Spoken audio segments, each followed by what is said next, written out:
She ran 6 miles every morning, ate clean, never smoked a day in her life. At 47, Sarah was the healthiest person in her office. Until the Tuesday, she felt a strange pulling sensation under her ribs while tying her running shoes. She ignored it. 3 months later, doctors told her family she had stage 3 pancreatic cancer. And here's what's haunting about her story. She did everything right. If you've ever wondered why people who eat well, exercise, and take care of themselves still end up hearing those 3 terrifying words, "You have cancer," then you need to stay with me until the very end. Because what I'm about to share isn't fear-mongering. It's the quiet truth oncologists have been trying to explain for years. And most people are completely missing it. There's a reason cancer is called the silent killer. It doesn't announce itself. It doesn't knock. It moves through the body like a whisper, using your own cells, your own blood supply, your own immune system against you. And the most frightening part? By the time obvious symptoms appear, the disease has often been growing inside the body for 5, 10, even 15 years. 5 years of warning signs, 5 years of subtle whispers, and almost nobody catches them in time. So how does this happen to healthy people? Why does cancer choose the marathon runner over the chain smoker? Why does it strike the vegan yoga instructor and skip the man who eats fast food every day? The answer will change the way you look at your own body forever. Inside every one of us, something extraordinary happens every single second. Your body produces around 25 million new cells every minute. And in that miraculous process, mistakes happen. Tiny copying errors, microscopic glitches in your DNA. Normally, your immune system finds these damaged cells and destroys them before they can cause harm. But here's where things become frightening. Sometimes, for reasons researchers are still uncovering, a damaged cell slips past the body's defenses. It hides. It multiplies quietly. It builds its own blood vessels to feed itself, a process doctors call angiogenesis. And it does all of this without causing pain, without showing symptoms, without setting off any alarms. This is why a person can feel completely fine, while a tumor the size of a walnut grows silently inside them. What researchers discovered next shocked even seasoned oncologists. Chronic, low-grade inflammation, the kind you can't see or feel, is now considered one of the most powerful drivers of cancer in otherwise healthy people. Stress, poor sleep, hidden food sensitivities, environmental toxins, even loneliness. These don't just affect your mood.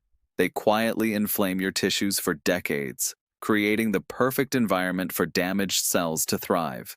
And most people never connect the dots until it's too late. Now, here's where I need you to really pay attention. Because the biggest mistakes I see, even from health-conscious people, fall into 3 patterns, and any one of them could cost you years of your life.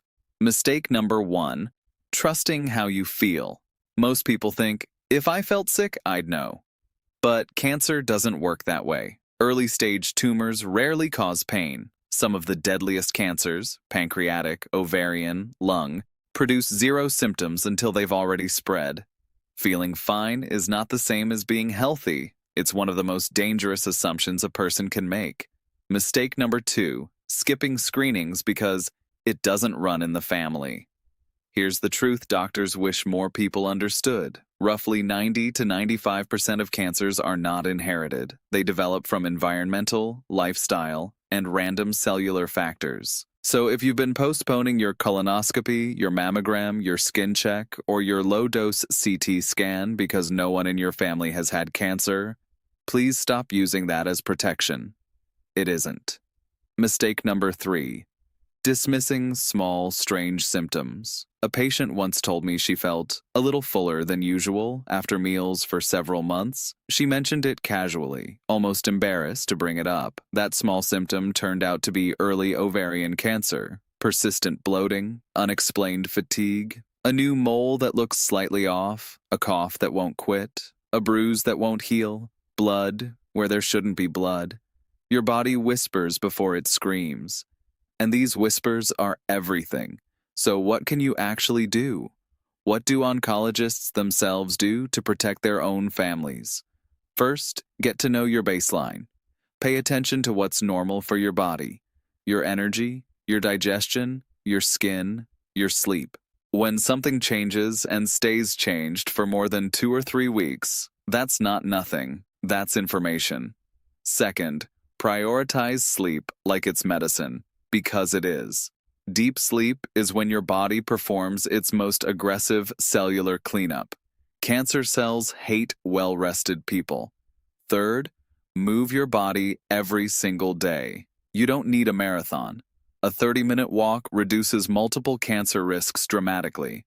Movement keeps your lymphatic system flowing, your insulin stable, and your inflammation down. Fourth, eat the rainbow. Berries, leafy greens, cruciferous vegetables, fatty fish, olive oil, garlic, turmeric, green tea. These foods contain compounds that actively help your body recognize and destroy damaged cells. Fifth, and this one is non-negotiable, keep up with your screenings. Colonoscopy starting at 45. Mammograms in your 40s.